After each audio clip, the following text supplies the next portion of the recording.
வணக்கத்துடன் பெப்பரன்ஸால் தமிழ் சொந்தங்களே, நான் உங்கள் இன்பா. இந்த காணொலியில் ஒரு பிரதான விடயத்தை மையப்படுத்தி தான் பேசலாம் என்று நினைக்கின்றேன். சரத் வீரசேகரா அவர்கள் பல விடயங்களை குறித்து பேசிக்கொண்டிருக்கக்கூடிய ஒருவர். அதுவும் குறிப்பாக தமிழர்களுக்கு எதிராக அவர் பதிவிடக்கூடிய கருத்துகள் ஒவ்வொரு சமயத்திலும் அது தமிழர்களை வேதனைப்படுத்துவதாக இருக்கும், அல்லது ஒரு இனப்பிரிவினையை உருவாக்கக்கூடிய கருத்துக்களை அவர் பதிவிட்டு கொண்டே இருப்பார்.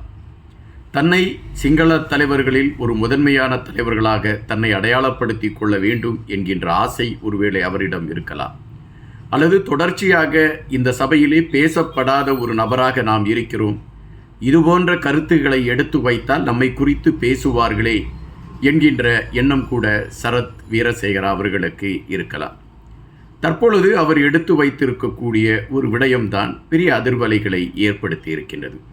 அதாவது, தேசிய தலைவர் கடைசி அந்த இறுதி நேரங்களில் அவர் சர்வதேச நாடுகளிடம் உதவியை கேட்டு அவர் பெற்றுக்கொள்வதற்காக எடுத்துக்கொண்ட முயற்சிகள் இப்பொழுது எங்கள் கையில், அவர் பேசிய அந்த ஆடியோக்கள் எங்களுடைய கையிலே இருக்கிறது என்ற ஒரு கருத்தை பதிவிடுகின்றார்.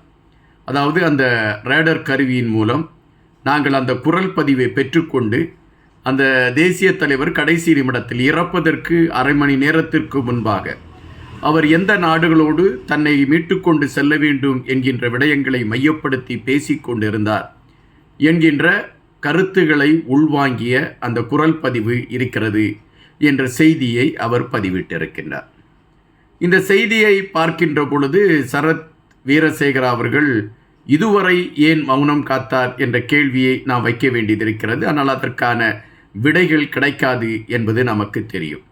ஆனால் இப்பொழுது எதற்காக இதை குறித்து பேசுகின்றார்கள்? இந்த கேள்வி எழும்புகின்றது. இப்பொழுது தமிழகத்தை பொறுத்த மட்டில் ஒரு அதிர்வலை ஏற்படுத்தக்கூடிய ஒரு நிகழ்வு ஒரு இளைஞருடைய மரணத்திலே ஏற்பட்டிருக்கின்றது. ஒரு இளைஞர் ஒரு கோயிலிலே அவர் காவலாளியாக இருந்திருக்கின்றார். அங்கு வந்த ஒரு பெண்மணி தன்னுடைய வாகனத்தை எடுத்து ஒரு குறிப்பிட்ட இடத்தில் விடுவதற்காக அந்த இளைஞரிடம் சொல்லியிருக்கின்றார்.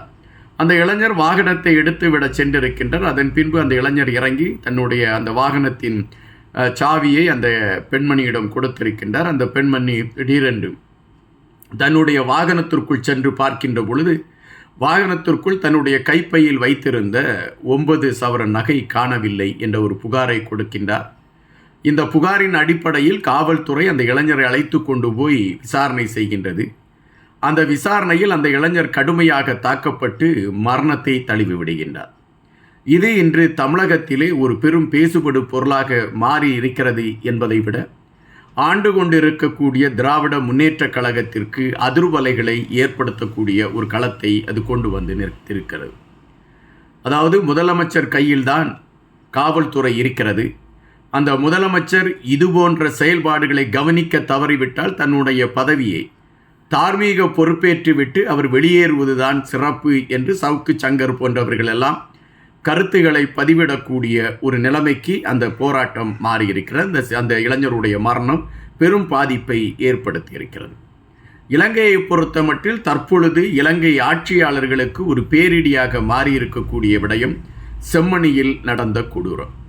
இந்த செம்மணியில் நடந்த கொடூரத்தை மையப்படுத்தி தினம் தினம் செய்திகள் வந்து கொண்டிருக்கின்றன. அந்த செய்திகள் அனைத்தையுமே நீங்கள் படிக்கக்கூடிய வாய்ப்பு இருக்கும், இல்லை அந்த செய்திகளை குறித்து நீங்கள் கேள்விப்படுவதற்கான வாய்ப்புகளும் இருக்கும். எனவே அந்த செய்திகளை முன்னிலைப்படுத்தி மீண்டும் அதை சார்ந்த கருத்துக்களை பதிவிடுவதை விட இந்த செய்திகளை மையப்படுத்தி என்ன நகர்ந்து கொண்டு இருக்கிறது என்பதை சொல்வது இந்த காணொலிக்கு அது சிறப்பு சேர்க்கும் என்று நான் நினைக்கின்றேன். இலங்கை இராணுவத்தினுடைய காட்டுமிராண்டித்தனத்தை செம்மணி அந்த மனித புதைகுழி எடுத்து காட்டியிருக்கிறது.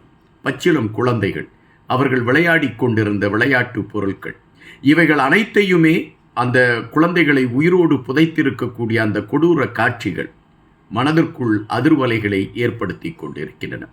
இந்த சூழலில்தான் ஐநா மன்றத்தின் ஆணையர் அந்த செம்மணி பகுதிக்கு வருகின்றார். அங்கு நடந்த காட்டுமிராண்டித்தனத்தை பார்த்து அவரே ஒரு கணம் ஆடி போய் விடுகின்றார். இப்படியும் மனிதர்கள் இருப்பார்களா என்று அவர் மனதிற்குள் நினைத்திருக்கக்கூடும். கண்டிப்பாக இதை குறித்த ஒரு சர்வதேச விசாரணைக்கு நான் கட்டளையிடுவேன் என்கின்ற நிலைப்பாட்டில் அவர் இலங்கையிலிருந்து சென்று விட்டார். வருகின்ற ஐநா மன்றத்தின் அமர்வு வருகின்ற செப்டம்பர் மாதம் தொடங்க இருக்கின்றது. இந்த அமர்வில் ஐநா மன்றம் கண்டிப்பாக செம்மணி விடயங்களை மையப்படுத்திய ஒரு அழுத்தத்தை இலங்கைக்கு கொடுப்பதற்கான வாய்ப்புகள் இருக்கிறது.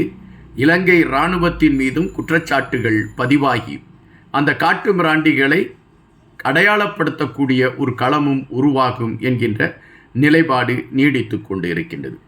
இந்த சூழலில்தான் சரத் வீரசேகராவுக்கு இராணுவத்தை சார்ந்தவர்களை காப்பாற்றிவிட வேண்டும். எனவே ஏதாவது ஒரு கதைகளை, இல்லாத ஒரு கதைகளை சொல்ல வேண்டும். மக்களுடைய கவனத்தை வேறொரு பக்கம் திசை திருப்ப வேண்டும். அப்படி செய்துவிட்டால் நாம் அடுத்த நகர்வுகளை நோக்கி, அதாவது இராணுவ வீரர்களை மையப்படுத்திய அடுத்த நகர்வுகளை நோக்கி சென்று விடலாம் என்பது அவருடைய எண்ணம். எனவேதான் தொடர்ச்சியாக இல்லாத அல்லது அதாவது நடைமுறைக்கு சாத்தியமில்லாத பல விடயங்களை குறித்து பேசிக்கொண்டிருக்கின்றார். அப்படித்தான் இப்பொழுது தேசிய தலைவர் கடைசி நிமிடத்தில் தன்னுடைய உயிருக்காக அவர் கெஞ்சிக் கொண்டிருந்தார் என்கின்றது போன்ற ஒரு பிம்பத்தை உருவாக்கி இருக்கின்றார். இங்கு 2 பேர் பதிவு செய்த பதிவுகளை பார்க்க வேண்டியதிருக்கின்றது. ஒன்று கமல் குணரத்னா அவர்கள், இன்னொன்று சரத் பொன்சேகா அவர்கள்.